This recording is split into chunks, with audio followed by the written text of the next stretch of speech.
Hello. I think probably one of the things I get asked about more than anything else when people get in touch is either GCSE maths or comprehension. And I know when I was at school, one of the things I hated was having to read out loud in class. Instead of concentrating what was being said, I'd just sit there panicking about what I was going to have to say, what I was going to have to read. And I just sit there practicing it over and over in my mind rather than actually concentrating on what the context was actually about that we were reading. One of the things that we've done with the tutoring is we've created this game that I call the Dotty board game, and it's basically the idea behind it is that anything we do when we're helping our children learn, we need to try and boost their confidence because, like I've said many times, the more we can boost their confidence, the more willing they're going to be to have a go. The more they have a go, the more practice they're getting. The more practice they're getting, the better they get. The better they get, the more confident they become, and it becomes a positive spiral. So that's our ultimate goal, is to boost their confidence. So with the Dotty board game, the idea is it takes the onus off one person having to do all the reading. So what we do is we have a board like this, and it has, in this example, I've done 6 green, 6 yellow, 6 blue. You could obviously adapt this so that you may want to do it so that you have, if your child particularly likes dogs, you may have a collie puppy, you may have a Labrador puppy, and I don't know, a British Bulldog puppy.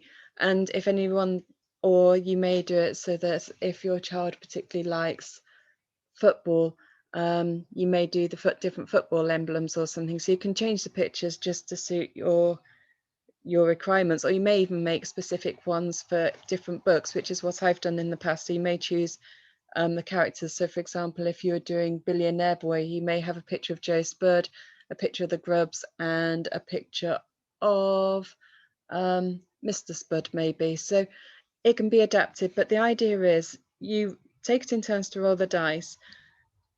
You can move any direction around the board, but what you can't do is go, let me grab a pen and I'll show you.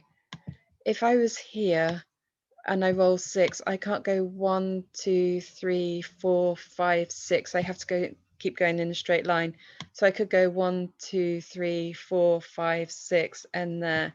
I could go that way, I could go that way, I could go that way. So you can basically go in any direction that you like. If I'm blues, you're greens. If anyone lands on a blue, then I would have to read. If anyone lands on a green, you would have to read. And if you land on a yellow, you have to roll the dice again, and the number on the dice dictates the forfeit that you have to do. So for example, if I was to roll a number 1, I could roll the dice and have another go. If I roll a number 2, I'd have to go forward 3 spaces. And the goal isn't necessarily to be competitive and the person who reads the most is the winner, the person who reads the least is the winner. It's just a means of trying to encourage both of you to take part in the reading so that, like I say, the onus isn't completely on one person. So that's how I would normally do the Dotty board game. And I put a template in for you to use if you wish. The next thing I want to quickly go through with you is trying to escape my screen. Is it going to let me? And I'll pause the recording a second. So I just wanted to go over some of these different games with you. So this is the one by David Walliams, Billionaire Boy, and it's a book I've read a lot of times with various age children, and it's been enjoyed by each and every one of them, I think. So the different ideas we've got are page 11. It talks about the different things that Joe Spud has. Joe Spud is basically, his dad has made an awful lot of money from creating a toilet roll, which is wet on one side, dry on the other. And the first task I've introduced here is an A to Z of something. And when you come across a task that says A to Z, then basically all you do is write the letters of the alphabet down the side of the sheet of paper, and then you have to think of one thing starting with each letter of the alphabet which is appropriate to the task that it's asking you for. The next one I think is fairly self-explanatory. You've got just draw and annotate a picture. The next one is creating a word search. So at the bottom, I've given you a blank word search template. And if our theme here is cats, just for example, no, it wasn't, it was animals. So I'll go cats, dogs, oh, can't type, sorry, dogs and goats. You need to put one letter in each square, and they can go in any direction, but what they can't do is, what I couldn't do is go G, O, A, T. It has to go in a straight line. So, but it can go forwards, backwards, diagonally, any direction that you like, as long as it's in a straight line. And then you fill in the other squares with just random letters. There's several reasons for doing this. One, it makes you think of the vocabulary. Two, if your child needs handwriting practice, having to form letters which are neat enough and small enough to go in the square, but not, and still be legible for the other person to read, in itself is handwriting practice without having the repetition of those type of books where you just trace the letters over and over and over again. Another reason for doing it as well is if your child needs to practice spelling. I mean, I've done it here with the books, but you can do it for a whole range of things. I often do it with spellings, because as you're writing the words into the word search, you're thinking about the letters and the order in which they go in. And then again, as you're trying to find the words in the other person's word search, you're again concentrating on the letter formation or the letters which form the words. So that's one of the reasons why we do word searches. And hopefully most of these ideas you'll enjoy, but with a lot of them, there is logic behind just the fun element. What's the next one? Another one we've got is Scrabble letters. And the idea behind Scrabble letters is you have something like a bag of Scrabble letters, a bag of letter magnets. We use bananagrams, and you take, you have your list of words according to the theme, and you pick a word, but don't tell the other person what the word is. And you find the letters that form that word. Then you mix them up, swap letters with the other person, and you have to try and unscramble the letters and work out what that word was that the other person has chosen. Quite good fun. Can go on a while, but can be quite good fun. Another word search there. And I think I saw somewhere battleships. Is that battleships? Yep. So once again, I've given you a template. And here, whoops, freeze it in.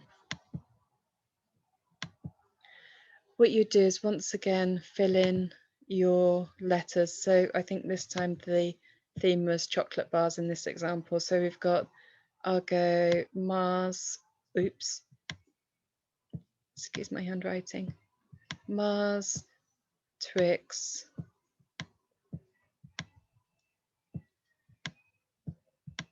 can't think of any more, Bounty, there you go. Do that one backwards.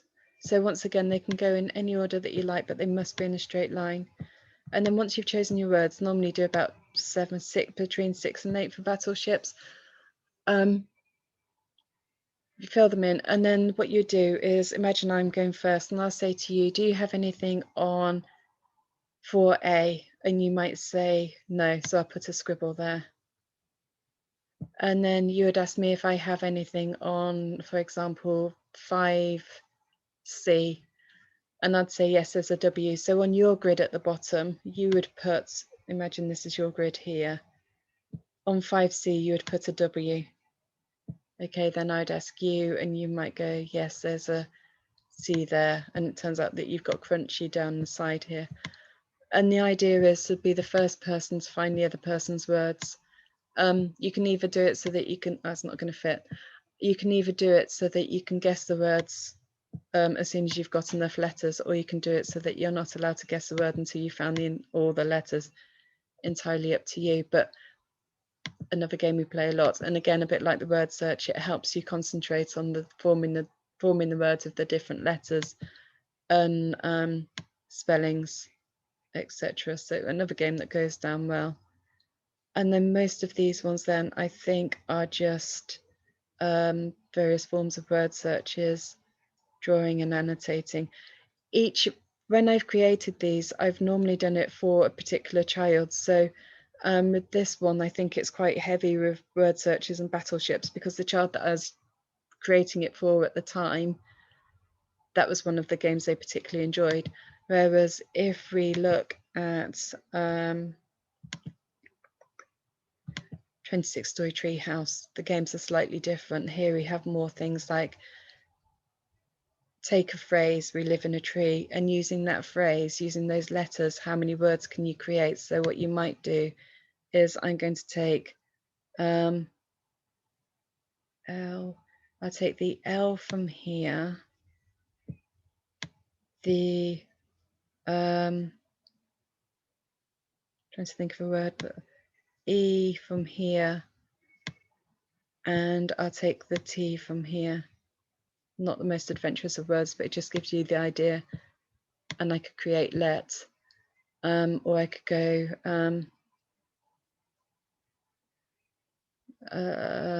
go line. I could take LINE and create line. And so it's the person who can find the most words. So again, it's looking at vocabulary, as well as making you think about the different words within, or the context of the book that you're looking at. Here we've got an A to Z. Can you think of an ice cream flavour starting with each letter of the alphabet? This book, I must admit, I'm not actually that keen on, but it's one that when I've done it with other people, they've really enjoyed it. So hence the fact I've used it here, creating a word search. So again, similar sorts of activities, but you have got things like the how many words from particular phrases. Yeah, drawing and annotating. This one, it's got a few more discussion type of questions. What would you do with the head? I think it asks you to create a new ending. What else could you use the canon for? So who do you think she is getting you to think and predict what's going to happen next. So that's the 26, and again I've given you the templates needed for the games. And then the third book that I've included is the Twits, and again this was made for a different child, so this has got different types of letters, different types of games. This one, instead of using Scrabble letters, we've literally just made them straight into anagrams for you to solve, creating a word search. Again, it's asking different questions about the text, but the idea is this one is asking you to write a piece of descriptive writing. So I've given you the different tools that you would use to write a piece of descriptive writing. So again, the idea is just to help you get thinking about text, looking at grammar, looking at language, expanding vocabulary. But at the same time, it's also trying to incorporate it into being fun. And although some of these tasks may seem repetitive, what you probably wouldn't do is just work through the whole book in one go. So it could be that you read a chapter and you do the tasks associated with that chapter, and then you leave it for the day. So when you come back to it tomorrow or the next day, you've had a break, you've had time to refresh. And like I say, these games were made with specific children in mind. And so they were games that I knew that they enjoyed playing and would want to kind of like keep repeating certain ones. But the ultimate goal is to try and encourage your child to enjoy reading and to enjoy looking at the context of what they're reading, so that as they get to harder stuff, it gets easier for them to do it. And obviously you may decide that actually you like that idea and you like that book, so you could decide to create your own and mix and match. But this is just some inspiration, I hope, to help you get started. So enjoy. Any questions, please do ask me in the Facebook group, and I look forward to speaking to you soon. Take care. Bye.